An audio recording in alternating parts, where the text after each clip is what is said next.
My parents lived in Boston, Massachusetts, and when they got in the late 70s, early 80s, they moved to Florida.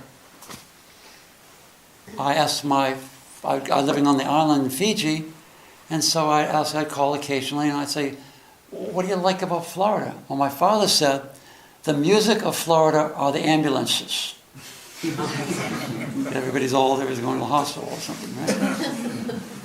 But my mother said, well, what we'd like to do is we'd like to go to the beach. There's a bench there. We sit on the bench, and we just enjoy watching the passing parade.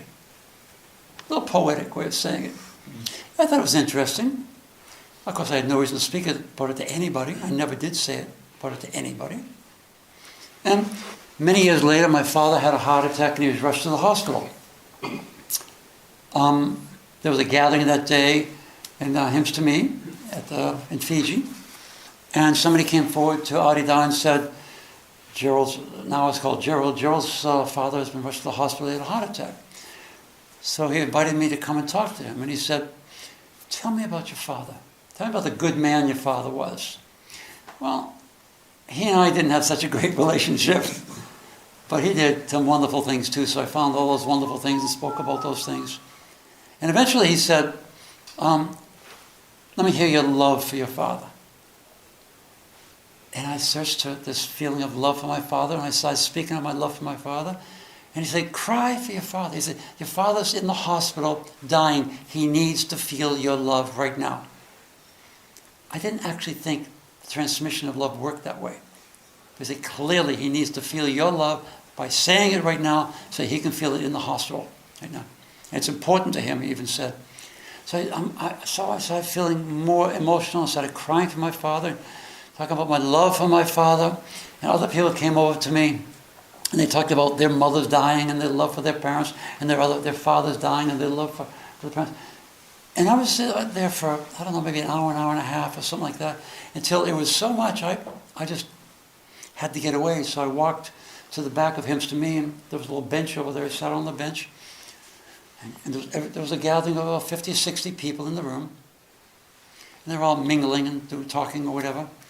Beloved came off of his chair, and he came and sat next to me on the bench. And I was very happy to see him, but overwhelmed with the emotion of feeling his love and crying and all this stuff. And after about a minute, he said, isn't it interesting sitting on this bench watching the passing parade?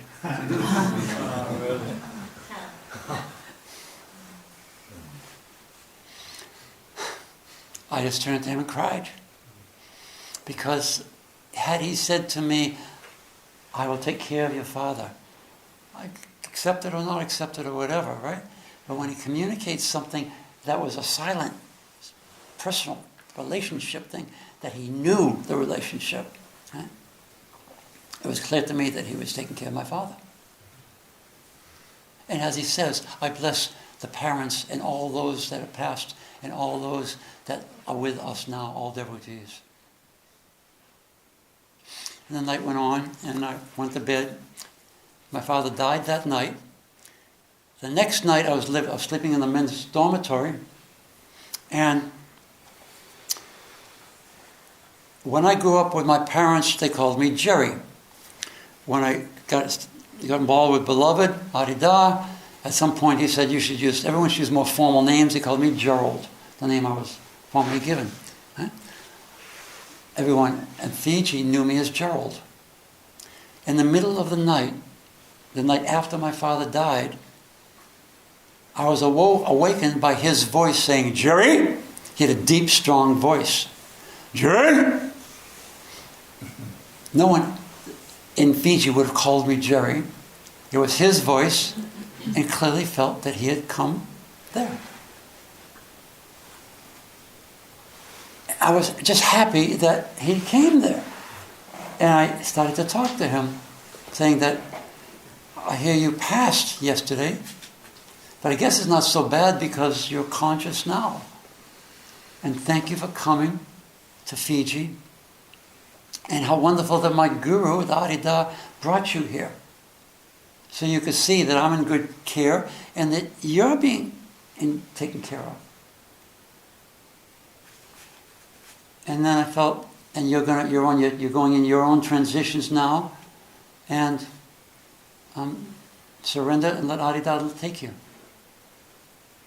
And then I told him I loved him.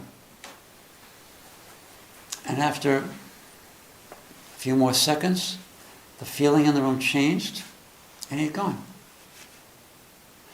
There is no doubt in my heart, mind, being, that this absolutely did not happen. It absolutely happened. It was my father who came one day after he died, by beloved's grace.